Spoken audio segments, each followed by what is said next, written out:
Monday night, DRL Radio is on the air. Sit back and relax. It's time to talk about all things sim racing. Here are your hosts, Rich, Mr. TV Time Patton, Todd, Too Tall Stab, and Phil, the Racer Lacasse. Okay, boys, let's have some fun. Yes. Good evening and welcome to another rendition of DRL Live here live on the DRL Network. And I'm Todd Stanton. Alongside me is Joe Allen. Rich Patton always down there pushing all the buttons here for DRL Live, DRL Network, and DRTV. A man of many different hats here in the racing community. We got a fantastic show in store for you, and a lot of things have gone on here in the last week or so. And it's been a short week. It seems like it's been a real short week for us, Joe. A lot of different broadcasts been going on here for DRTV, and we're back on the air once again, and 2 more times this week. Yeah, exactly. DRTV kept us real busy this week, visiting a bunch of different leagues, putting on broadcasts all over at Daytona International Speedway. Rich has kept us busy, but he's been busy himself behind the controls. We're back here live again tonight on DRL Live, and guys, I think we got ourselves a jam-packed show here. We got quite a few results sent in to us, and I think we're jam-packed. We got a couple segments in the speed round and the round table that we're going to try to go over. We're probably not going to cover hot takes tonight, but Rich, go ahead and give the viewers a rundown of what we got scheduled for tonight's show, and then as soon as we're done with that, we can jump right into the live results. Yes, indeed. Good to be back here on a Monday night, and welcome race fans out there checking in and tuning into DRL Live. Good to see Philip Parker out there, Lee Weaver, Bob Tompkins Sr., the Spider, bunch of guys out there already chatting in the chat box, so hats off to you. Keep your eyes open. I will be paying attention to that chat box tonight for any questions that you want. Also, as we get the show going tonight, keep in mind you can jump on the SRA TeamSpeak, come down into the waiting room in the DRTV section, and get online with us, be a part of the radio show as we get into the roundtable and Q&A later today. Pretty basic show tonight. We are missing one player. Phil Lacasse Jr. is not going to be in here with us tonight. We'll miss him. He may be able to catch up with us later tonight as we get towards the tail end of this show. But with that in mind, we're going to go first through the weekly review. We're going to skip speed rounds. We'll go straight to the round table after the weekly review. At that point, we will talk to whatever guests we have available at the time, and then we'll get into the Q&A to finish out our show. So, guys, take away the weekly review. Alrighty, well, first off on the list, we're going to cover FTF Racing. They started over at Daytona International Speedway. Their 2017 opener, they had their dual rounds in their qualifying races, and they started off with the CJ Candle 500K Daytona International Speedway. Taylor Morgans was the pole sitter after his stellar qualifying lap a few weeks ago, guys. Race was slowed 9 times for 26 laps. The field waited until the very end when we had a huge wreck, and I was fortunate to participate in that race. Matt Vassar was the cause of the last incident. Threw a block, it didn't work too well, Todd Stanton. I know you were watching some of the broadcasts. I know David Schildhouse was broadcasting, Derek Justice as he normally does, but at the end of the event, Jake Poulin earned 5 playoff points. They follow that new playoff style point system over there at FTF. He was your winner. I believe Chad Milkos was our second place finisher. David Day was the third place finisher. So a lot of racing been going on over there at Daytona. They finally get back to normalcy as well as the rest of the community, at least heading to FTF or heading to Atlanta next week. Track and setup hasn't been released yet, but that's certainly going to be a fun event. So make sure to tune into FTF Racing. You can still sign up for that to participate on their Sunday night series. Yeah, also, Joe, don't forget, simracingassociation.com. They got the FTF fantasy picks going on over there for the FTF drivers. Make sure it's not too late to sign up. You can sign up anytime during the season to pick your favorite FTF driver. That's open to anybody. You just sign up to the simracingassociation.com website. And top 5, you get to pick the top 5, qualify in the pole, and lead the most laps. That's also available in the SRA 711 Truck Series and some of the other premier series that they have over at the Sim Racing Association. Now on to NNSCRA, online weekly results from 222, the Cheez-It Super Speedway Series. Levi McIntyre picks up his first win of the season at Bump Drafting Speedway. Grant Wesley, Michael Norman, James Shelby, and Jessica Shelton completed the top 5. Jessica Shelton holds on to an 11-point lead over a 3-way tie for second between Thomas, Michael Norman, and James Shelby. With only 2 races remaining, the championship will be decided in a doubleheader on March 8th. Also, Icebreakers Online Series, Dylan Schwarzenberg wins his 4th race of the season, the checker flag at Pigs Stadium Speedway, locking himself into the championship Final Four for next week at Auto Club. Nick Gunther, Jack Merkel, and Weeks and Joey Murphy filling in for Lamas completed the top 5. Rick Johnson and Dakota Weeks will join Schoenberg in a battle for the championship at Auto Club as they race their way into the points. Season finale at Auto Club takes place on Wednesday, March 1st. That is at the NNSCRA online series over there, Joe. All right, moving over to the Extreme Motorsports stable. Their 2017 season starts off this evening actually with their Extreme Xfinity Series, Todd. They're actually going to follow the new stage scoring format that came out and was released by NASCAR about a month and a half ago or so. They're only going to try this out for their first segment of the Xfinity Series to give it a shot, see what happens, see if it's manageable. So good things happening over Extreme. They also have their Extreme Monster Energy Cup Series and their Extreme Super Speedway Series that they'll try that out with if it's successful in the Xfinity Series. And yeah, so make sure to tune in to Extreme, guys. Their season opener starts tonight for that Xfinity Series, Todd. Yeah, that's going to be a fantastic series inside of itself. We're going to head on over to the Excel Racing. We did cover these guys as Danielskin's duels at Daytona, and definitely, or not the Daytona, but we did cover one of these races that was after the duels. But their duels were anything but boring. William Beecham put his Monster Energy Chevrolet on the pole. Ryan Rogers starting on his outside. Beckham led the first lap, 3 laps until the caution flag flew. Steve Rogers became the meat in the sandwich between Craig Brown and son Ryan Rogers. There's a lot of family affairs over there at Excel Racing. I tell you, I've raced over there quite a few times. And it ended up making contact with Dan Yeager in the right rear during him.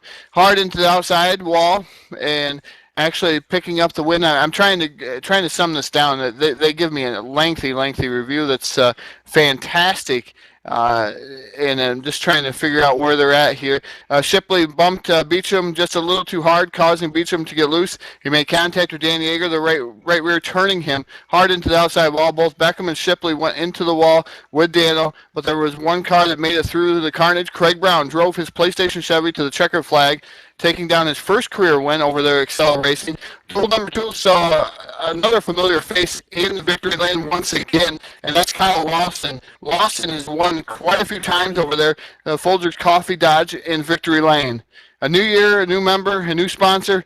Same donation. Tyler Kolpitz drove his Twisted Tea Chevrolet to victory lane for the second year in a row with the Excel Shootout on DRTV. It brought everyone live coverage from the event. Special thanks to Rich, Phil, Todd, Joe, and the entire DRTV crew. That's from Excel Racing. All right. Moving on to the Fast Track Racing League. That's a brand new league here in the community run by Denny Daniels and Joe Morabito. Great bunch of guys over there. Be sure to check them out in their first race. They started off their season with the Advanced Auto Parts Clash. And that was started. Devin Bliss led the field to green. Would prove to be a lot of side-by-side and hard racing with 11 drivers looking to run up front. 4 cautions slowed the event for 12 laps, but there was actually 24 lead changes in the event, so definitely some good racing over there. In the end, though, came down to a final pit stop between Devin Bliss and Harry Codian. They would actually come out with a very large lead on the rest of the field and would duke it out between the two of them to figure out who won that race. And Harry Codian actually came out on top, winning the very first race sanctioned at Fast Track Elite Sim Racing. So they would like to thank all their drivers for coming out and doing that. And next week, their server goes up at 7 Eastern time. Qualifying is at 8:30. Judging from the results from the clash, you're not going to want to miss any of the action. So be sure to check them out next week. That's Fast Track Elite Sim Racing. Their season opening Daytona race for points will be next week. Well, we're going to head on over to Bohica, and I know I'm having some difficulties here with my internet, so we're going to try to get through me just as fast as I can, and hopefully this does calm itself down. But last week we had a rain out at Bohica on Thursday night. They wanted to watch the Daytona duels. Who would have thought that they wanted to watch that? But they had a rain out over there in the USA in the Street Stock Series. The K&N will be at Las Vegas Motor Speedway this coming week. We welcome all to come join us for some clean green racing with green flag pit stops. Come get some. P.S. He wants to say thank you to the crew that does all this live show and keep up the good work. He loves listening in and tuning into the show. That's Adam Helm from Bahika Racing. That's iRacing. That's our only iRacing group that sends in any results right now. We're looking to reach out further into the communities and get to iRacing, get to R Factor, any of these simulation games out there. I just want to see some more results from some of these guys. I know it's lengthy already for these reviews, but it's great to see all these leagues be involved. Yes, it is, Todd. Always reaching out, wanting to expand our horizons into all the simulation games that are out there. So be sure to send in your results. We cover everything. We want to hear everything from everybody out in the community for sim racing as a whole. But moving on, let's cover the Fuel Panasonic Cup Series. They had their McDonald's 250 at the Daytona International Speedway. Their first place finisher in that event was Tommy Bordeaux. Joe Towianski, I apologize if you listen back to this and I mispronounced your name there. I haven't seen something like that before, but Colby Martin was your third place finisher. Anthony Mendez was fourth, and Ricky Collette would have rounded out the top five for that dinner for the McDonald's 250 at Daytona, Todd.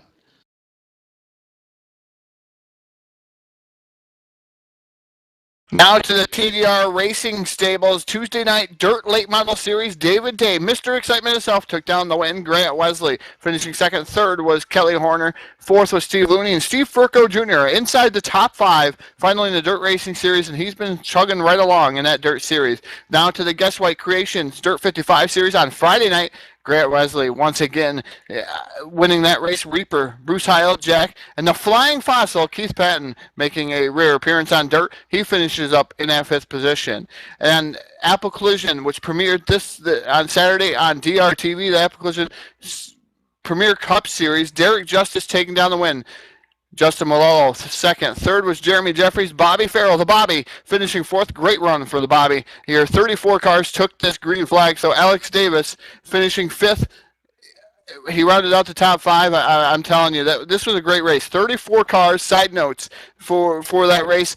80 green flag laps on 100. 34 cars started, and just you can still sign up for the series. It's a great series. The points are done by just how many cars are in the field, so strength of field. So if you got 34 cars, the winner will get 34 points. So you can affordably miss a race and still find yourself in the championship hunt here towards the end of the season. So you can still sign up at TDR-racing.net. $5 for that series, Phil. Phil. I'm always thinking Phil. Joe. Yeah, unfortunately, we're missing Phil here, but I know he's out there supporting his kids tonight. So, Phil, we miss you, but we look forward to having you back. But moving on, we're going to cover Maniac Racing, their Project Cars League that runs on Tuesdays, one of the unique events that happens over under the Sim Racing Association. So be sure to check that out at Maniac Racing. They were off on Tuesday, so no racing over there for their Project Cars series. Their Super Truck Series on Fridays ran this weekend. Kerry Henderson was first. Joseph Cooley came in second. Larry Gortson was third. Bobby Refuse was fourth, and Mike Panciocco was fifth. Moving on to their Winter Chill Aero 88 series. That runs on Wednesday nights over at the Cars Racing League. Joe Bishop was first. Rob Hayden Jr. came in second. Jeff Kincaid was your third place finisher. Michael Butler was fourth, and Larry Gortson came in fifth. Their Cars Racing Trans Am series, that runs on Thursdays. They didn't have a race this Thursday. They took the week off, so look to see if maybe they come back to action next week or not. And then finally, moving over to N4 Nights, their Grand National Series, which runs on Sundays, ran this past weekend. Antonio Irvin was your first place finisher. Mike Panciocco was second. Ben Simmons was third. John Bonski was fourth, and Jeff Kincaid rounded out the top five for that one. And finally, the N4 Nights 4 Banger Series, which runs on Monday nights, was also off this week. So looking forward to seeing more results come in from Maniac Racing in the following week. Now heading on over, another DRTV event was live broadcasted this week. Another Daytona race and another different winner. Corey Carpenter in the SRA 711 Truck Series. He took down the win. Jason Justice finishing second. David Day was third. Gary Piccolo was fourth, and fifth was Jeffrey McClintock. And also, you can still sign up for that series at simracingassociation.com. You find all the information there. Also, they have a fantasy 711 fantasy on their site too, so you can actually play the 711 Super Truck Series too for fantasy. Yeah, big things happening over there, Todd, for the SRA 711 Super Truck Series. Similar to FTF, they have their full season all sponsored and 10 DRTV broadcast races they have lined up. We just did the previous one on Wednesday at Daytona, so a lot of good things coming out of that camp. But moving on, we're going to move over to the Blazing Pedals Racing League. Their Monday night Super Speedway series took to the high banks at Talladega Super Speedway. Jeffrey McClintock was first. Tom Richter finished second in that event. Austin LaPlante was third. Bobby Farrell getting another top 5, so good for Bobby Farrell coming in fourth at Talladega over at Blazing Pedals, and Craig Meyer rounded out your top 5. Their 2016-27 winter season segment finale, or their final point standings, Bobby Farrell actually came into a tie, but he had the tiebreaker, so he actually wins the winter season segment over there. Tom Richter was second in points. Austin LaPlante was third. GT Irizarry was fourth, and Bruce Heil came in fifth over there. So moving on then to their Wednesday night Camping World Truck Series. They had their Daytona 150 at the Daytona International Speedway. Jason Justice was the winner of that event. Taylor Morgans finished second. Jeffrey McClintock was third. GT Irizarry was fourth. And Colin Keister rounded out the top 5. And moving on to their Thursday nights, that's their Monster Energy Cup Series, run by Toby Robertson over there. They're using the real-life points format as well, following that, giving it a try. So they ran their Daytona 200 over at the Daytona International Speedway as well. Jesse Klein took down the win in the 00. Toby Robertson was second. Sonny Tallman was third. Matt Watkins was fourth. Philip Parker came and finished in the top 5, and Sean Case was the winner of Stage 1 and Stage 2, so good to see Sean Case running up there. Fortunately, it didn't look like he had too good of a finish according to the top 5, at least at the end of the event, but he was certainly up there battling for wins like Sean always does on those super speedways, guys. Now moving on to the Insomniac Motorsports Group or Super Speedway Series on Friday night. All these seasons ended here at Insomniac Motorsports. All their new seasons begin this week, starting on Friday night with the Super Speedway Series. But Super Speedway Series, the finale, 100 laps at Daytona SRA, Ryan Pace took down the win. Joe Allen finishing second. Third was Blake McCandless. Fourth was Todd Stanton, and Noah Carmichael rounded out your top 5. The championship was crowned and was given to Joe Allen. Of course, Joe winning a Super Speedway Series over there. That was a really, really tough series to win. Each and every week, knockout qualifying, except for the last week, did not have any knockout qualifying, but every other week had knockout qualifying, impressive numbers for that Super Speedway Series. On to the Mutt Series, and the champion also was crowned. But Derek Justice took down the win in the Mutt Series. This was at Riverside. Dylan Conley finishing second. Third was Taylor Morgans. Fourth was Blake McCandless, and Jeffrey McClintock rounded out your top 5. Your champion was Robert Balcom, taking down that championship in the Mutt Series. And then the Big Eagle Dirt Series, which ended Sunday night. Grant Wesley took down the win. Steve Looney finished second. Third was Fast Eddie Lee. Fourth was Bobby Farrell, once again another top 5, this time on dirt for the Bobby. Fifth was Kelly Horner, and he ended up being crowned this season's champion, stopping Martin Karch's streak. As I believe he's won 3 in a row championships over in the Big Eagle Dirt Series. Yeah, 2 Team Crush championships over there at Insomniac Motorsports, so definitely competitive racing over there. Everybody's encouraged to go check them out. But moving on to our final submitted results that we have for us tonight, that's Fast Racing. On February 21st, they had their Goodies Dash Series, the Aaron's 175 at Talladega. Joseph Weaver was first, Tommy Bordeaux was second, Randall Coleman was third, Davey Hazard was fourth, and Joey Fulford came in fifth. On February 22nd, they ran the Daytona 200 for their Under Armour Cup Series. Joseph Weaver was first. Ryan Pace was second. Ricky Collette was third. Corbin Huffman was fourth. Davey Hazard was fifth. That's an open setup series. So if you're looking for open setup racing in the Inter 2003 community, I know they're far and few in between, but be sure to check out their Sunday Under Armour Cup Series. That's definitely one of the better series to go and do some open setup racing.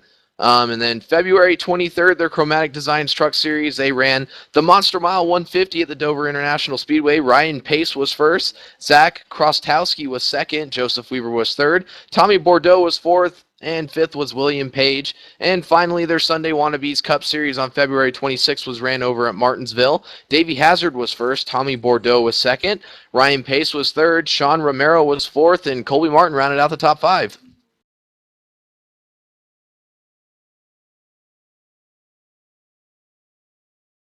And that sums up this week's results for the other racing leagues out there, just to give our race fans and viewers a view of what's coming up here in DRTV. I wanted to give a big shout out, first of all, to Bobby Farrell. I know Bobby Farrell was all excited. He had an unbelievable finish in 4th place the other night live here on DRTV, and that's outstanding for Bobby.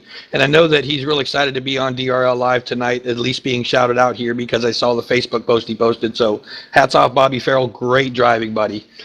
To continue on, DRTV's got a lot of shows coming up. If you want to check out and see what's going on with DRTV, head over to DRLNetwork.com. Once again, that's DRLNetwork.com. Schedule is over on the right-hand side. We're going to run through it just for the next month or so. Starting tomorrow, February 28th, 9 p.m., Hobo Racing's 2017 season opener. We're going to have them live here tomorrow night at 1 p.m. And then the big one, March 5th, that's going to be 9 p.m., Then the big one, next Sunday, March 5th, we're heading over to FSB Racing in their Daytona 500. That race is going to start at 1 p.m. on a Sunday afternoon. It's going to be a long one, guys. You're going to want to get involved in that one. DRTV Live, March 5th, 1 p.m. Also, March 9th, we're going back to Hobo for a wheel and chase race. That should be interesting, getting into some short track racing. That race is going to be at 9 o'clock on March 9th.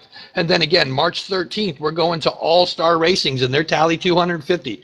Unbelievable race. We've got a lot of races coming up. Again, the following week after that, the 22nd of March, we're going back to the 7-Eleven Super Trucks at Auto Club. That race is a late starter at about 10:30 p.m. And then right after that one, 23rd of March, we're going to Excel Racings for the RT Memorial 100. So a lot of races still coming up in the month of March for DRTV. You guys want to check it out and get involved. Tune in and watch us live on DRTV and root for your favorite driver. That's going to end our weekly review. And with that, we're going to head off into the roundtable.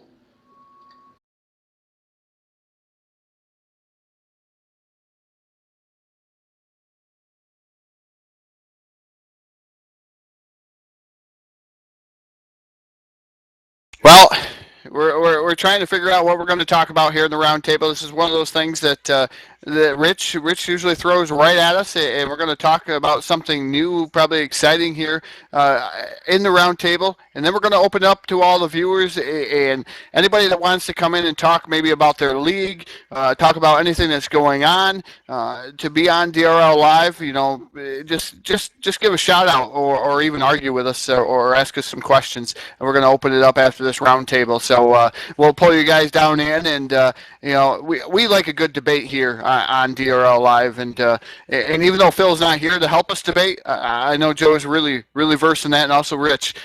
Myself, debating, I might get a little bit mad, but that's just the nature of the Todd. Yeah, well, with all that being said, I'm going to kick the roundtable off, and I think this topic's going to take the roundtable over. I think it's going to make the chat box go crazy. I know it's definitely made Facebook go crazy, and we're talking about Daytona and NASCAR in this past week. There's a lot of discussion, guys, about what's going on with these stage races. And I'll be honest with you, I watched part of the race Sunday, and I actually got a little bored watching, and I ended up leaving the race, you know, not watching the race anymore, almost towards the end of stage 2. And I just wasn't impressed. You know, to me, I don't like the 5-minute clock for repairs. I don't like the fact that, you know, when they throw the caution out, you're eating up laps for the next stage. It just takes away from racing. So I'm kind of looking for your guys' honest opinions, not to just complain to NASCAR or not to just beat up Brian France, even though that's what a lot of people want to do on Facebook. You know, what's the good and the bad to what we've seen so far? And do you think it's going to change coming up on shorter tracks?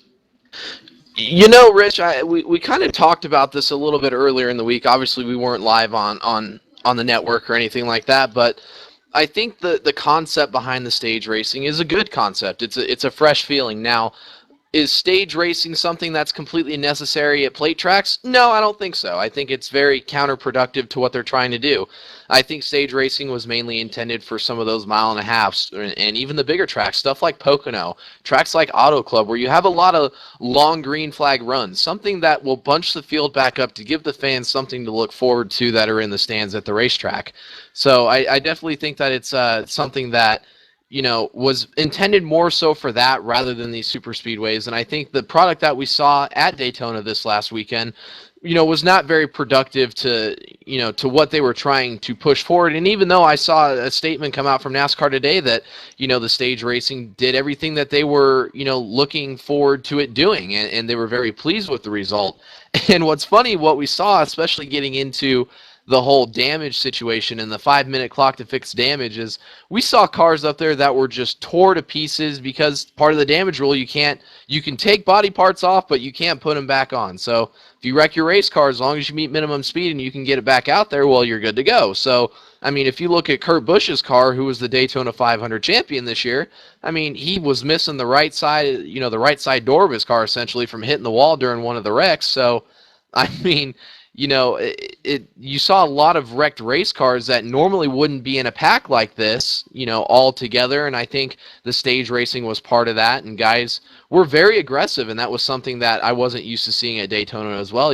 Over, speed weeks and last year we saw the car out front really be the dominant car. And that just wasn't the case this year. Guys were kind of doing everything they could to lead laps. And we saw a lot of lead changes and whatnot. So, back to the whole purpose of stage racing, obviously I don't think stage racing is very productive to, super speedways because the packs are usually mostly, together for the most part anyway. So it doesn't make sense to slow it in the middle of the race when, drivers can do that themselves when wrecks do happen because they happen at plate tracks. But I think for intermediate tracks and short tracks, it'll throw in a wrench. And, there was a lot of strategy play. So I'll give them that much as far as yesterday goes with the differing strategies that we did see. Well, that's a pretty valid point there, Joe. And I've been thinking, about this NASCAR thing. I watched it for a little bit, and then I went back to it, and it aggravated me to begin with. I kind of enjoyed it after a while. I did not enjoy all the wrecks that happened. It was probably the worst Daytona as far as wrecks and stuff that I've seen in a long time. I do like the fact of the matter, though, the stage racing. I don't like. I like the stage racing as far as, it got more excitement for some of the fans, especially for some of the younger fans that are coming up with NASCAR now. It's way different than, of course, the Monster Energy Cup Series. It's completely different from what I'm accustomed to, what I grew up watching. But it's changed, and everything changes around you. It's an evolving world, and you always got to change to try to suit maybe the millennials or Generation Z, or you're trying to create a new fan base and trying to keep yourself alive. It is a business. I understand that they're trying to do different things. I do like the fact that. It made some of the drivers a lot more aggressive, and some of the drivers lost their minds with this new stage system. I think because the points really do affect there in the stages, the different kinds of stages. Because you can even see it in the point standings when I looked at those. As you're getting different points throughout the different stages, you're getting 10 through. I mean, the top 10 gets 10, 9, 8, 7, 6, 5, 4, 3, 2, 1. So you got to figure that they're getting different points things, and it was rather interesting towards the end. I think it's going to work better, like you said, Joe, at some of the short tracks, maybe the cookie cutter tracks, for that matter. The races that, to me, like Kansas or Las Vegas, sometimes gets boring to me where I fall asleep. It's more like Kansas and Kentucky, where the guys get way out in front, and then there's many cars laps down. I know it's taken away from the racing as it is now, but it's kind of almost venturing towards like dirt racing, where they got the segments, so you got more short, like kind of sprint runs, and kind of mimicking what the dirt field is across the country, because that's what realistically is trying to take over now, and I think it's pretty much took over. A lot of the dirt tracks and the dirt track genre is actually a lot more. You see a lot more fans involved in that than you do NASCAR anymore. Well, exactly. I got to chime in here because I've been listening to you guys, and I've been watching this chat box, and I agree with both of you, but the way that I'm looking at this is that, when I first started watching the race, I had read all the comments about what this stage was going to be about. And I watched the race, and I paid attention to the rules at the beginning, so I fully understood what I was about to watch. And I don't necessarily think it's bad because, I mean, as you all know that watch the race, they went 3 wide early in stage 1. And that's pretty crazy at Daytona. I mean, usually, they wait till things get rolling and things get, heavy. But They went 3 wide early. So I think they might be onto something to promote earlier racing. I get that. But, I mean, if you look back at the recent DRTV events that we broadcasted with sim racing leagues throughout this last week, they put on better races than the professionals did at NASCAR, in my opinion. And I don't know that it's the right thing, but I'm open to it. Now, I also saw somebody else post here in the chat box, and I want to put my 2 cents in on this one as well. It's the Monster Energy girls. We all know that sex sells, right? I mean, you put a hot chick in a bikini up on the screen and everybody's going to pay attention. But I personally, I don't think they look like class. I think what we had before was a little bit more classier, cleaner cut, more family oriented. And, you know, I don't know what else to say about that. I don't think that kind of thinking of sex sells needs to be in the sport. That's just my go. And that's always kind of been the style of the Monster Energy girls. I mean, if you look back to the Miss Sprint Cup, and you know the members that were a part of that team, they all wore fire suits for the most part, unless you were at your special galas and balls and whatnot, where they would show up for that stuff when everybody looked nice. But at the racetrack, they were always in their fire suits for the most part. The Monster Energy girls are completely different. They wear stuff that is a lot more showing and, you know, attractive to an older audience, and that's how, you know, the majority of the events that Monster Energy has sponsored, whether it be the Cup Series, whether it be their Monster Energy Supercross Series, I mean, that they have always kind of attracted to an older audience. They've never really attracted to a younger audience like Sprint was kind of trying to do when they were trying to be a little more family-oriented. And that's not to say that, you know, Monster is not trying to be family-oriented or anything of that nature, but, I mean, you know, it's NASCAR has never really been big on being a family sport. Fan-wise, it's usually a predominantly male-supported sport. And, you know, Monster is trying to tap back into how that has been. So it's not surprising to me, but you covered it perfectly. Sex sells. If you're going to show girls on TV wearing, you know, half a cut-off shirt and booty shorts, well, the guys are going to come flocking. That's just how it goes. Yeah, but I just think it's tacky. I don't. It would be below my standards if I was Brian France.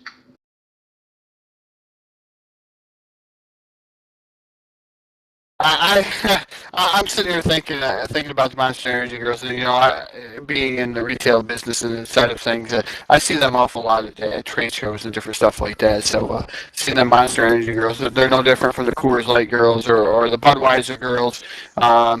They all dress the same and try to appeal to that kind of stuff. And do they probably sucker me into things that I didn't want to buy? Yeah, probably.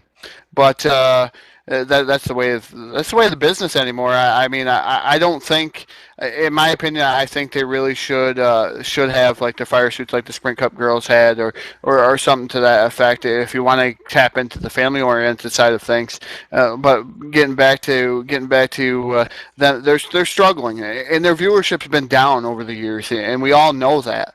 And the fact of the matter is, I brought up dirt, and those guys, and I work at a local track. Our numbers were up. My numbers were definitely up. So we're going to have to figure out. They're trying to figure out how to get all those fans back from the dirt racing side of things. Yeah, and in covering viewership, you know, as we're going to bring Scott Geisweit in here, Phil Parker, and Isaac Johnson's going to join us. As we said earlier in the show, before I get back to my point, you know, the round table and Q&A is open to anybody in the community. If you want to come in here and chat, I know Tyler Stallhood just jumped in here. He's going to come and join us. Pop into the Sim Racing Association TeamSpeak. We have a waiting room right below the DRTV live room. You want to join the conversation, come on in here and come join us. Everybody's welcome for community-wide chat to discuss all the hot topics that surround the sim racing community, the NASCAR Association, anything really that's going on, you know, all over the place. So, you know, moving back to the topic at hand, I know we've covered a lot of different things in relation to the Sunday Daytona race, but one thing we kind of touched on but didn't really cover that I kind of want to go over more and get some opinions on is the 5-minute damage clock. Now, I understand the concept behind the 5-minute damage clock, trying to limit the amount of damaged cars that come back onto the racetrack, limit the phantom debris cautions that NASCAR used to have to rely on to, bunch these cars back up, and everybody has their opinions on that. But, what do you guys think about the 5-minute damage clock? Do you think that it's practical? Do you think it should be expanded to like a 10-minute damage clock? Should it be eliminated altogether? What do you guys think about the damage clock?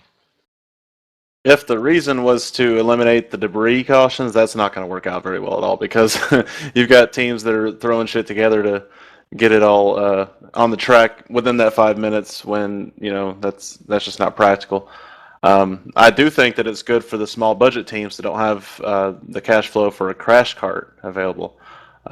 That kind of helps them have a better chance at keeping in line with the other cars, I guess. Well, we're going to throw Scott. Scott, I know you just chimed in. Isaac, you're going to be next. We're going to throw it to Scott. What say you? This 5-minute clock is bull. I mean, what do they expect to happen? I mean, you can't put together something safe for parts not to fly off in 5 minutes. I mean, nobody can. I mean, they got lucky this at Daytona. Sheer luck. I mean, when you enter pit road, your time starts. Oh, come on. That's taking time away. It takes you 2 minutes to get down pit road because you have flat tires. Oh, Scott, I agree with you 100% with that. That's my biggest argument about the timer is that it starts when they enter pit road. It doesn't stop till they exit pit road. So, however long it takes them to get down and get out, they're just wasting time. They may get to work on their car for 3 minutes max or something. You just don't know. I would say that the 5-minute clock should definitely start when they enter their pit stall and men cross the wall. That's when the 5-minute clock should start. I think that would, that might only save a few seconds here and there, but that's definitely, and I think they should be able to reset their damage clock under caution. If they have to make a lap at 107 miles an hour, that's not gonna reset their clock until the next restart. With that. Yeah, that point right there, Tyler, is the thing that aggravates me more about this 5-minute clock is the fact that your clock to fix your damage doesn't reset until you make minimum speed. And the fact of the matter is these wrecks happen and cautions come out. So you are limiting the amount of work that teams can do because the majority of this work has to happen under caution. And even at tracks like Daytona, you can't reach minimum speed at a track like Daytona under caution. So how are you supposed to benefit from a caution from your damage clock, as I almost said caution clock, because that's a whole other debate that I'm glad they got rid of. But the damage clock, I mean, how do you expect these teams to be able to repair their cars enough under these short cautions? You're basically putting them in a position to where they're going to lose time and lose laps on the racetrack because they can't make minimum speed until you put the race back under green flag conditions. And that kind of defeats the purpose of allowing these teams the ability to get as much as fixed as they can and get them back out onto the racetrack, which is why they're not allowed to go in the garage area anymore. But Isaac, let's go to you. I know you wanted to chime in a little bit earlier. So what's your thoughts on this whole 5-minute repair clock? Well, I think that I can see kind of why they're doing it, but I don't think that they should do it for for the length of races that they're doing it for. I mean, they run 400, 500, 600-mile races throughout the year in the Cup Series. But, I mean, whenever you think about it, they could be trying to get back to almost the roots of racing, because you don't go to a dirt track on a Saturday night and somebody's allowed to go to the pits and fix their car in the middle of the feature and then go back out. You run with what you got. But I mean, for NASCAR being that long of a race, I think that they should be allowed to go to the garage area and fix their stuff and be able to go back out there and get some points or whatever. But, I mean, I can kind of see why they're doing it, but at the same time, I think it's kind of silly just because the races are so long. So, Isaac, that brings up a good question and a good topic. So, there's a lot of people out there believe, including in the chat box tonight, that some of these stages are causing some aggression, or maybe the drivers are just being more aggressive because of another factor. My question to you would be, do you think if that is causing the aggression, do you think maybe it wasn't meant to? In other words, are they trying to push onto the drivers what so many sim racing league admins try to push, is to take care of your equipment and be less aggressive and try to drive smarter? Do you think they're trying to force that upon the drivers and maybe it's just not working yet and it will over time? It's kind of weird that they put in a stage stage racing to try and make the drivers race harder, but they're putting in a caution thing or whatever, where you can only be on pit road for 5 minutes. It's kind of weird to me. Like, I don't even know if I can answer the question, because they're wanting the drivers to be more aggressive, but they're not wanting them to wreck their cars. I mean, That's kind of a two-way street, ain't it? yeah, I mean, you can't have one or the other, right? I mean, I can't really answer that question. It's weird. I got you. So NASCAR's basically, thought process it's good sometimes and sometimes it's bad. But yeah, I hear that.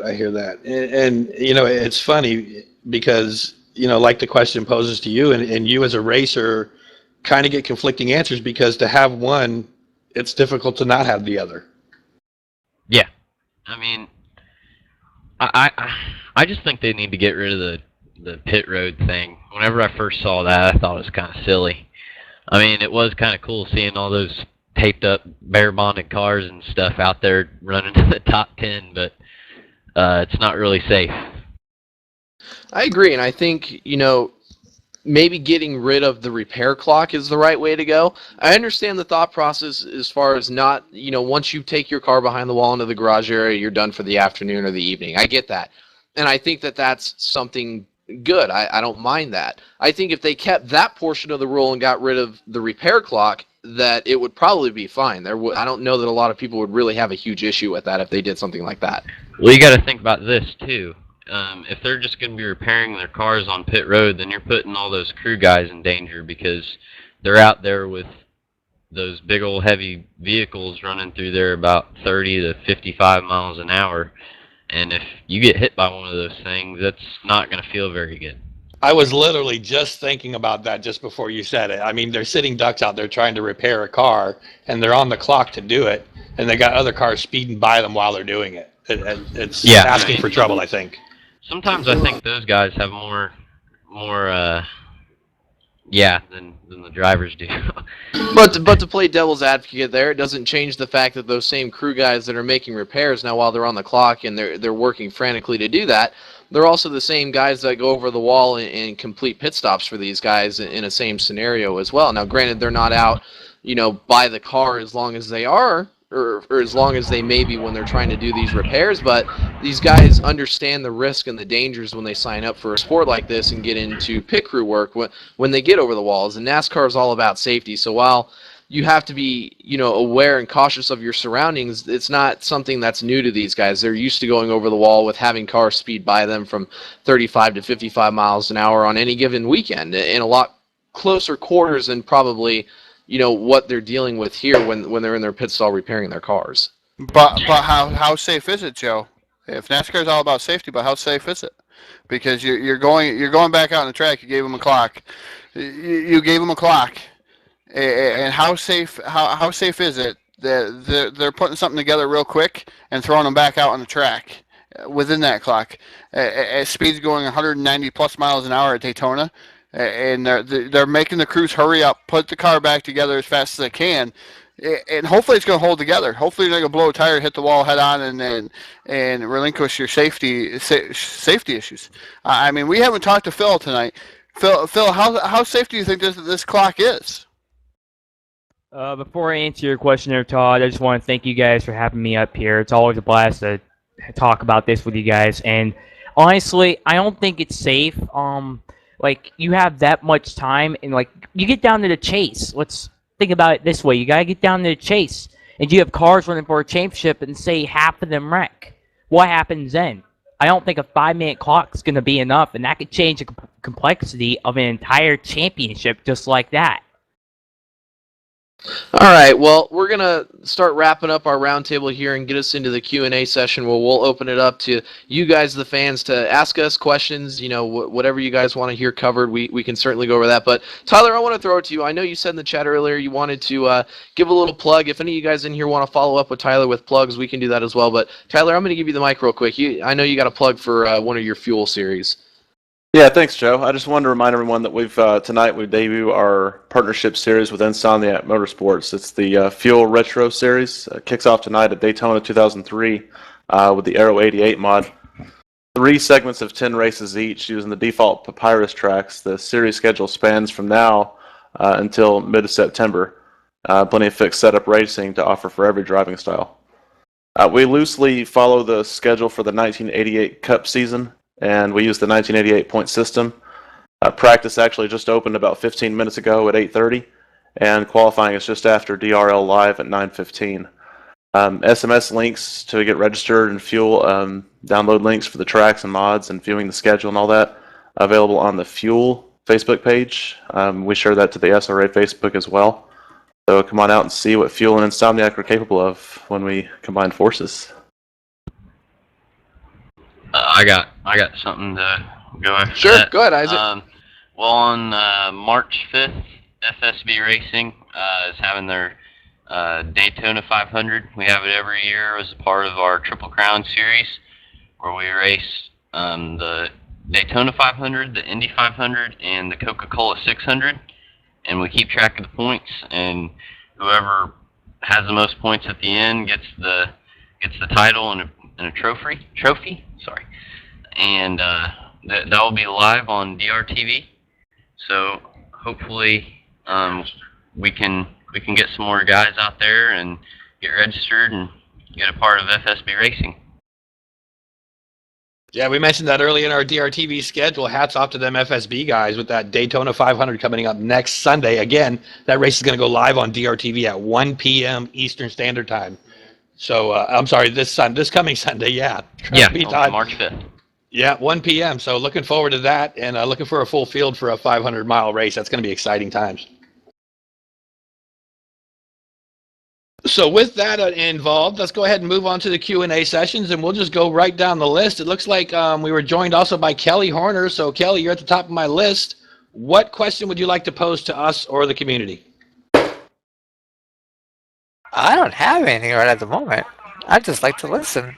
All right, we'll come back to you then. Scott, you're up next. What question would you like to pose to DRL or the community?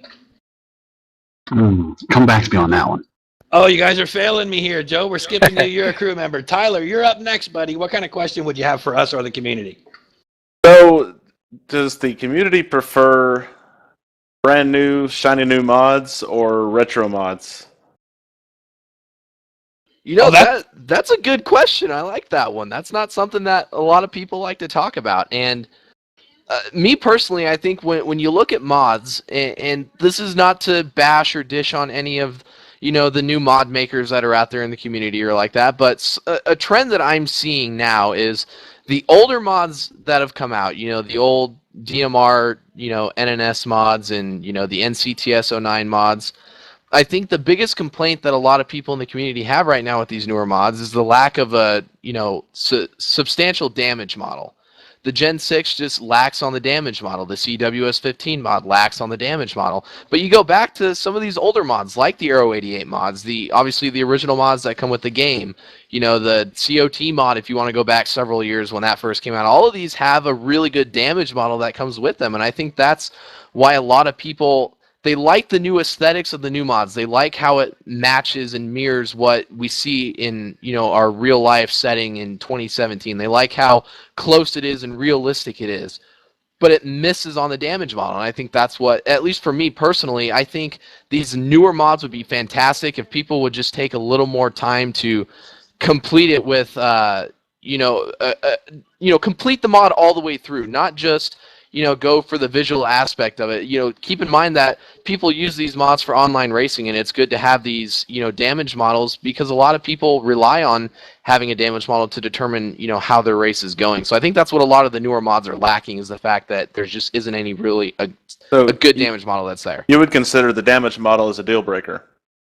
I would say so, yeah. But it's not a deal breaker per se, because me personally, I use the CWS 15 mod for, the TDR Pro Truck Series that I administer. So it's not that it's a deal breaker, but it's something to think about when you're looking at switching mods for your own respective leagues. I kind of look at it as a different thing. From my experience in running leagues for years, I think without a doubt, the two things you can't do without if you want big numbers is whatever the current truck mod is and the Aero 88s. Those two to me are the crowd pullers. Now, my own personal belief, I like cars with detail. I like the DMR mods. I think they're awesome. I love the engines. I love everything about them. All the detail is amazing. The problem I have with that when I was running leagues is not everybody can run them. They're just too much of a graphics hogs for some people. And let's just face it, not everybody up there has got the latest and greatest in computers. You know, this game's umpteen years old now, right? So people with a Commodore, or not really Commodore, but you get what I'm saying, can run the thing. So they have no real reason to be able to run the higher end graphics. A lot of people that keep their computers up to date and stay on new technology don't have a problem with that. So with that said, I think that's probably why the Gen 6 BR mod is probably one of the more favorites, because it's not a graphics hog. Everybody can run it. The Aero 88, everybody can run it. And even the CTS 09. I mean, look how popular the CTS 09 was before all these other CWS trucks came out. It's just, to me, it's about what runs the smoothest. But personally, I like the details of DMR mods. I just feel that with so many leagues that we have here and so many other people doing the different mods, you get so many mods in your game. That's got to quit somewhere, or else you got just a long list and it's kind of hard to keep track of. Now, come on, Kelly. Me being DRTV, I can tell you that I have to have every freaking track out there, every freaking mod out there, and my car file folders in every single mod I have is ungodly. Oh, so is mine. That's a good point. That was one of course, I'm the owner of Fuel, and we've had situations before where people just would say, "Nope, I'm not running Fuel because I don't feel like downloading this mod." I'll never use this mod again. We ran the IROC, the DMR IROC mod was our first season. Then we ran a modified Gen 6 BR mod to use ARCA textures. The last one was the CWS ST Cup mod, which threw everybody off because that's not actually the mod we were using. We just had to name it that way so we could get through with the server we were using at the time. So, yeah, I definitely hear you on the too many different mods in your folder deal. Well, the bad part is you have CTS and non-CTS, and you got 3 different versions of the same mod. And then everybody wants to run a different one. Well, now pretty soon you got 14, 15, 16 different mods in your folder, and it's like, where does it quit? And then not only that, then you got guys that are painting 3 cars to 7 cars for each for each mod, and then they don't only do it just one time through the season. They paint 7 or 8 cars throughout the season, and you're supposed to keep up with that. Car file limits a whole nother question I want to ask. What do you guys think about car file limits and imposing those on drivers? I think Are you referring to like size limit or the amount of car files a driver can have? Number of cars they upload. They plan on running one race with you, but they upload 7 cars. Exactly. I for one think a car file limit is completely appropriate. And if you decide that you want to, run 6 or 7 different schemes, well, when it comes time for you to run the 6th or 7th scheme, delete one of your other ones and upload that one. And people are already going to have it, so if they download their cars, they will at least. But it keeps from the car file being cluttered with one guy that has a bunch of different schemes. But on the flip side of that, I've been known to upload cars for teammates and whatnot that might not have time to do it, and I just put it under my name, so I could see a potential issue coming with limiting car files if you have to do it by name, especially when we're using like the SMS League software where you do it that way. You could run into a potential problem like that where you're uploading cars for people that maybe you're designing a paint scheme for them, or maybe it's a teammate that you're uploading a car for, and it's just easier for you to upload it yourself if they don't have the time to do it. That way they can just go in there and download it real quick and put it in their game and run it. You could have some issues running into something like that potentially, but that would be the only concern that I would have with limiting car files. All right. Well, that question kind of went crazy, and I think that the car file question's a good one. As also, I was referring, to the mod question. I think it's a smart idea to limit car files. I don't think that people need to have a new car every week or whatnot, and I don't believe that you need 5 or 7 cars to run the season. I mean, that's just showing you that you've got too much time on your hands to be able to paint that many cars and race at the same time, I think.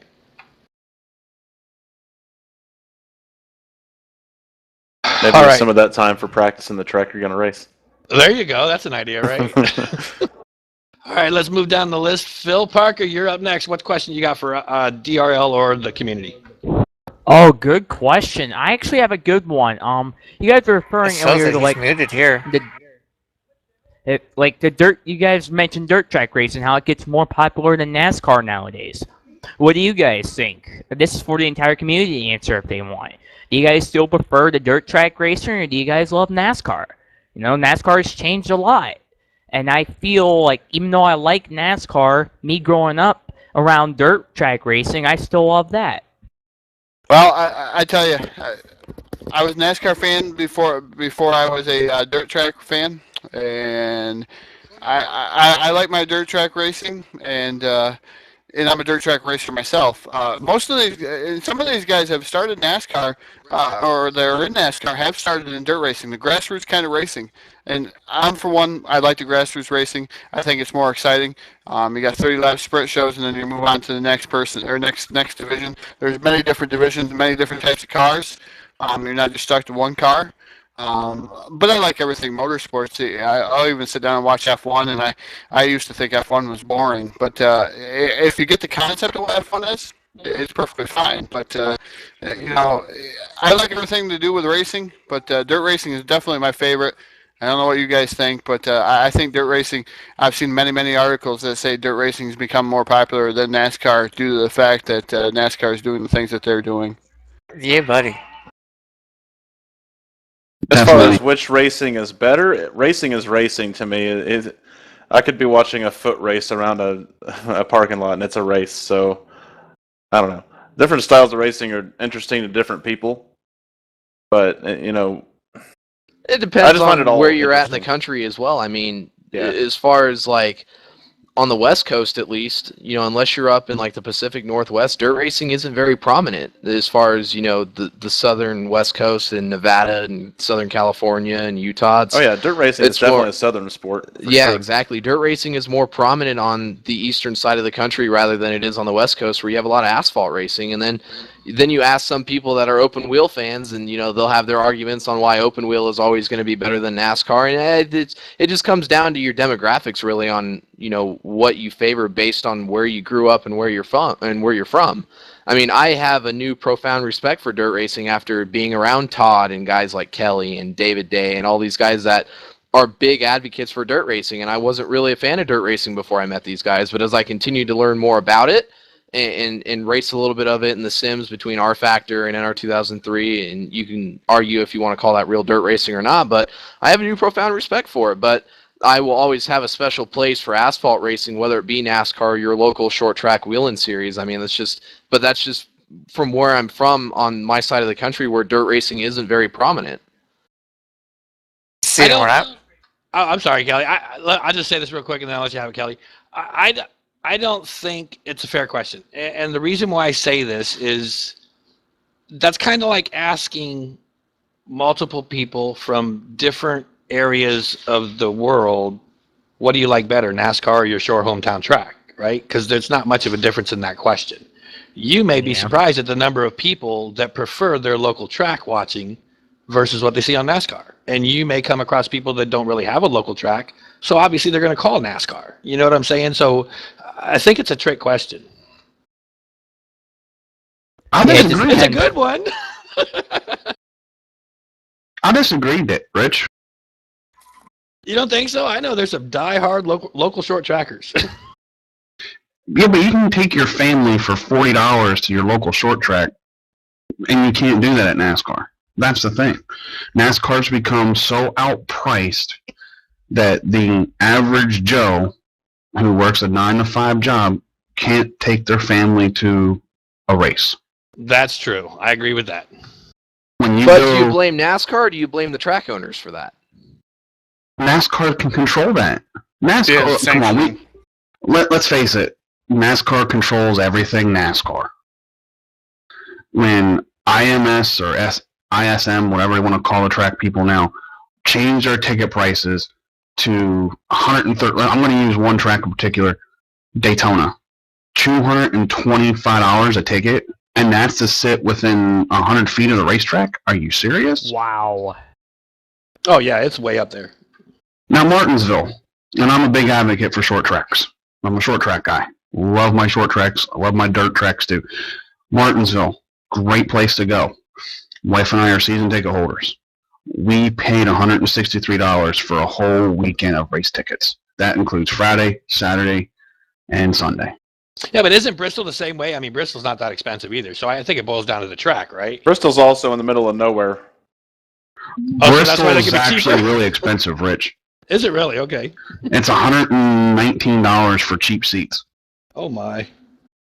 Talladega is probably the closest track to my house, and it's very reasonable priced. I think so, especially if you buy your tickets on StubHub. What track was that, Tyler? Talladega. Las Vegas paid Motor 110. Speedway is Las Vegas Motor Speedway is about $125 for a Sunday ticket. So I think it depends on the track that you're going to, really. Dover, 110 for a ticket. It would be nice to see some kind of uniformity with how much tickets cost. Yeah. Who's to say that? I know the Daytona 500 is always going to be more legendary than just an average race at the rest of the schedule, but it would be nice to see the tickets cost the same. Hey, shout out from the chat box real quick for you guys. Benjamin Simmons, hopefully I said that right, Benjamin. Family of 4 can go to Pocono for $100. Good seats too, he Wow. says. Yeah, but who wants to go see paint dry at Pocono? Well, see, I think I'm that down. begs the cheaper. question right there, though. If you think about it, is the event and the popularity behind the event is what is going to dictate ticket prices. Daytona's a $225 ticket because it's a legendary race that's been around for 60 years.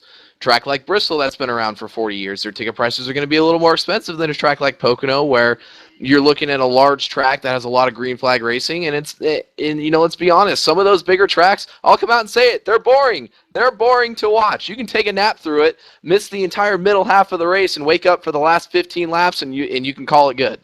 I took a nap during the 500. Y'all are spoiled. You have tracks around you. I love it. I took a nap during the 500 and I didn't miss anything. Exactly. It comes down to the quality of racing. And I'm not hating on Pocono. Trust me, it's in my backyard. But Pocono has definitely forgot about the fans and how to make it fan. Yeah, the price $100 for 4 people. Okay. Yeah, but what are they giving you? Nothing. Y'all are spoiled. I gotta watch this shit on TV because I can't get close enough to a goddamn racetrack. Fly. Screw that. All right, there. I think we touched base with everybody here. We've still got Kelly and Scott, and also we had another one join us, Sean Whitehill. So, Kelly, what's your question? Or have you come up with one yet? Last chance. No, I actually don't got any questions, but yeah. All right. I we're want to moving know what on. everybody. Scott, He's you're got up. some Go, buddy. fancy. He's got some fancy music playing in the background, though. It's He the do, voice. doesn't he? I want to know. Go ahead, Scott. What you got for us? I want to know why everybody hates on dirt track racing over more NASCAR. Because personally, I have seen more quality races at a dirt track, even with NR 2003, than I have with the pavement side. It's dirty.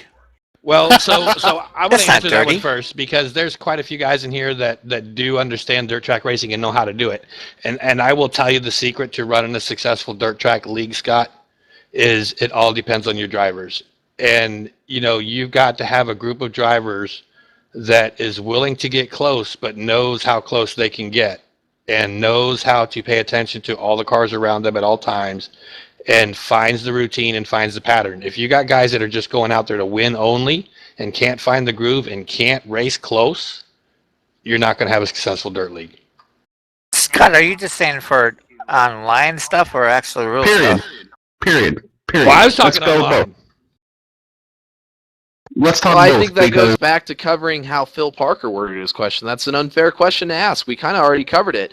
depends on what your preferences are. Some people just have a preference of asphalt racing over dirt racing. Some people have a preference of road course racing on asphalt over oval racing and dirt racing. I don't know that that's really a fair question that you can ask, because everybody's going to have their differing preferences on whether or not they support dirt racing, or, you know, if they even have a dirt track around them. I have one dirt track in Las Vegas, and they don't ever run on the dirt track. I think they run once during NASCAR weekend, and then they do the duels in the desert in November, and that's it. I feel that if you got the quality for dirt, it has to be a special thing for dirt, because, like Joe says, there's not much dirt tracks in the southern like there is in the northern part of the states. So around my area, you got nothing but dirt. Where on the southern side, you got your choices. So it's kind of hard to really preference what would be better than the other. I think if oh, there's Phil. I think that it boils down to the actual drivers, and the reason why I'll say this is not only in the online stuff like I was mentioning before. It's certain people that can do it and certain people can't. But in real racing, now obviously I don't race for real, but I can tell you, I live down here in Florida. I know where Volusia County is at, and it's right up the street from Daytona. And years ago, I don't know if they're still doing it now, but years ago, there would always be a select few NASCAR Cup drivers that would go over to Volusia and run dirt cars when they're not running at Daytona. And you don't see all of them doing it. So I think even in the real racing world, and I know Isaac races for real down there if he's still with us. He might have left already. But I think you have to be a certain person to be a dirt car racer, even in the real world. I don't think everybody can do it. This will be my 28th year racing dirt. Well, see, there you go, Kelly. Well, perfect question to Kelly then, Kelly. I mean, could you take any normal pavement driver and get out there and run with you on dirt? Absolutely not. Nope. That's what I'm saying. It's for some people and not for others. And I don't think it's that much different in the game either, because it's a routine. You got to find your groove. It's a rhythm thing, and the rhythm means everything in dirt. Kelly can adhere to it. If Martin was in here, he'd tell you. It's not for everybody. Oh, it's definitely a different animal. I would agree with Kelly. Kelly and I couldn't put a pavement guy in our cars and say, "Here, go drive it," and see how they do. I'd probably be bringing my car home on a trailer with broken pieces everywhere. I can honestly tell you guys, and this is the honest to God truth. When I bought my Legend car, it came from Fort Worth, Texas. The car had raced 7 or 8 nights on asphalt before I bought it. Never seen dirt in its life. I went down, bought it, brought it all the way back home. Got home on a Saturday night. They're racing on a Sunday night. I unloaded the car off the trailer. Never touched it. Didn't even check the air pressures and won the feature. Oh my. Well, with that being said, somebody was missing earlier in the show, so I want to bring him back into the show. Phil Lacasse, thanks for joining us on the air, buddy. Oh, and I gotta say, thanks to you three guys for keeping this show going tonight. I listened all the way home. I mean, I think you guys have basically proven to me that I could probably go on a 6-month hiatus, and this show is never going to miss a hit. So hats off to you guys. But on the topics, and you guys cover an awful lot tonight, but as far as the dirt tracks go, I mean, you guys got dirt around you, and Kelly especially. I am absolutely jealous of you guys. I live in, northeast part of the country, New England, and there is not a dirt track representation up in my area at all. If I want to hit the dirt tracks, I mean, I get a 2.5-hour jaunt out to West Lebanon, New York, the Lebanon Valley Motor Speedway, probably the greatest short track I've ever seen, dirt track. Some of the greatest racing there, big block modifieds on a Saturday night during the summertime. So if you live out in that area, I know Todd's local to that area as well, probably the greatest track in the country. But, for some of us, that didn't discover the essence of actually physically getting to a dirt track till your teenage years. Some of us are force-fed pavement, and the representation that you see on TV is pavement, pavement, pavement. You mean you're really hard-pressed. I mean, remember going back in the day when you got stuff like the Knoxville Nationals on TV or something to see the dirt. I mean, that was my first eye-opening experience. Like, there's a whole other world out there, and it's a great world. And for you guys that can go out and support it, absolutely do so, because, I mean, it's well worth every dollar. All I'm gonna say is Kenny is the bomb.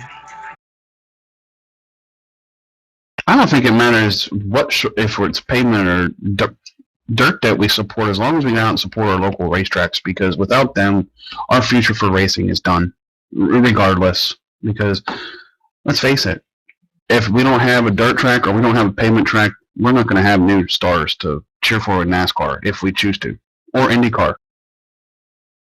Amen. All right, guys. Well, to move the conversation along, guys are in my ear saying we have not talked to Sean Whitehill yet. So, Sean, what's your question for us tonight there, bud? Hey, thanks for having me. I remember a few weeks ago, y'all had a subject on wheels versus keyboards. Now, what I got to thinking, like the entire time, I think the real question is wheels versus controllers, and controllers versus keyboards. I'm not the most knowledgeable guy on that point, but I know Todd Stanton's got a little experience with that. I started off with a keyboard. Then I went to actually a gamepad controller, and I also did used a joystick, flight simulator stick, in dirt track racing days before I even got to NASCAR. I never had a wheel, and I can run keyboard in NASCAR 2003 on dirt pretty successfully. As far as asphalt, I eat my tires up pretty good, and I do that with the steering wheel. But controller-wise, you can see the shakiness and stuff, and it kind of takes, away from the simulation part of it if you're not running with a wheel. I give kudos to those guys that run on keyboards and stuff like that. But as far as controller-wise or keyboard in NASCAR 2003, I don't recommend it myself. But for those who do it, kudos to you guys. I tell you, I know there's a couple of guys out there that run keyboard, and they do really, really well. But I'm not earlier when we didn't have the equipment and the wheels were really, really expensive. I did run keyboard for quite some time. Yeah, I don't know how they run. I don't know, like Rick Johnson, Nick Baker, and I think there's a couple others that run keyboard. I don't know how they did it. Before I started using controller about almost 4 years ago actually, I ran keyboard, not online. When I started racing online, I used a controller. But when I would just, mess around offline, I would use a keyboard, and I had, no control. I would have to put, the steering assist up to 100 just to control the thing. But maybe that might be experience, because when I started on controller, it was a bit of a learning curve. But maybe if I tried keyboard, maybe I'll have a little bit more of a handle, just practice with it. And I've never had a wheel. I never raced with a wheel. And might even start a GoFundMe account for that. But with the controller, I can surprisingly hold my own. But with fixed setups, it might be just an excuse for me. But for me, I have a hard time getting used to a fixed setup. If it's an open setup, I can change whatever I need to change to make me comfortable with the setup. Given my limitations with the controller, I can just edit what I need to edit, and I can run up, at least be contender. With fixed setup, I'm especially for those that's more geared to a wheel or something. It takes me quite a bit to get used to get a good feel for the setup to adapt to it. Well, it's real valid. It's a great debate, and there's some guys out there, as you said, on the controllers, on the keyboards, that do a remarkable job. And a lot of guys you really wouldn't know until you wouldn't know they didn't have a wheel and pedal set up like the majority of us do. So, great question, Sean. And on behalf of all you guys, I know there's races coming up all over the community here, coming on up. But thanks to Sean Whitehill, Kelly Horner, Scott Geiswhite, and the rest of the crew that joined in tonight. So, guys, fantastic job. I know I missed the majority of the show. I was listening to the conversation all the way home. But thanks, you guys, for stopping in tonight. It's really awesome.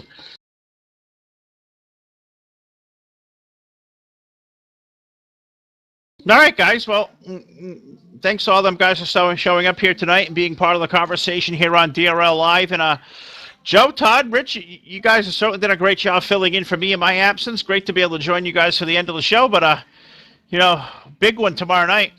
Tomorrow night, the Daytona residency continues for us.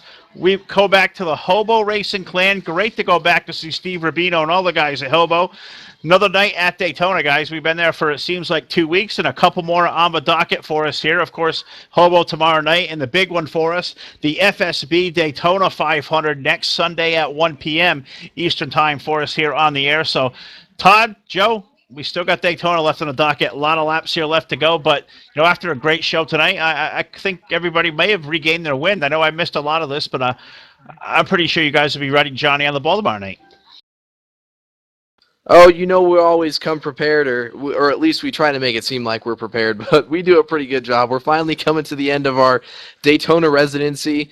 I know Rich is ready to get back down to the beach in southern Florida and get away from the racetrack probably, but we're going to keep him there for just a couple more days, and then we can let Rich go free and do whatever he needs to do afterwards. Todd, I'm sure I can speak for you as well. I'm sure you're Daytona'd out, but 2 fantastic shows left coming up this week. Hobo tomorrow night. Great to all go over to see those guys, but the big one for us, the first ever trip for DRTV over to FSB Racing. I know you're chomping at the bit to go there for the first time. I know I certainly am. Oh, I'm definitely chomping at the bit to go over to FSB. That league's been around for many, many moons and many years, and it's going to be interesting to see how those guys handle themselves over there. I've been waiting to get over there and actually broadcast a race for those guys. And yeah, Phil, Daytona, I've had a good couple weeks at Daytona myself as a driver and actually as an announcer kind of ordeal. But yeah, it's worn on me. I'm kind of sick of it. I'm ready to move on and get out of Daytona. I know Rich is probably going to be. I know you got to clean up this van a little bit because I know Phil and Joe and we were partying in the van, Rich. So interesting. All right. Well, it's been a great show here. We're past 9:15 on the East Coast, so some of us going to try to go off and race here a little later on, but. Rich, great job as always with the control booth. Joe, Todd, great job filling into my absence tonight. You guys really stepped up, and it was an enjoyable show. And thanks to all the guys who showed up. So until tomorrow night, we head over to the flagship DRTV on the DRL Network. So for these 3 guys, my name is Phil LaCastle, late to the show tonight. But thank you for watching us tonight here on DRL Live. There ain't no 2-mile-an-hour buffer here. It's full speed ahead on live with the DRL Network. Good night, everybody.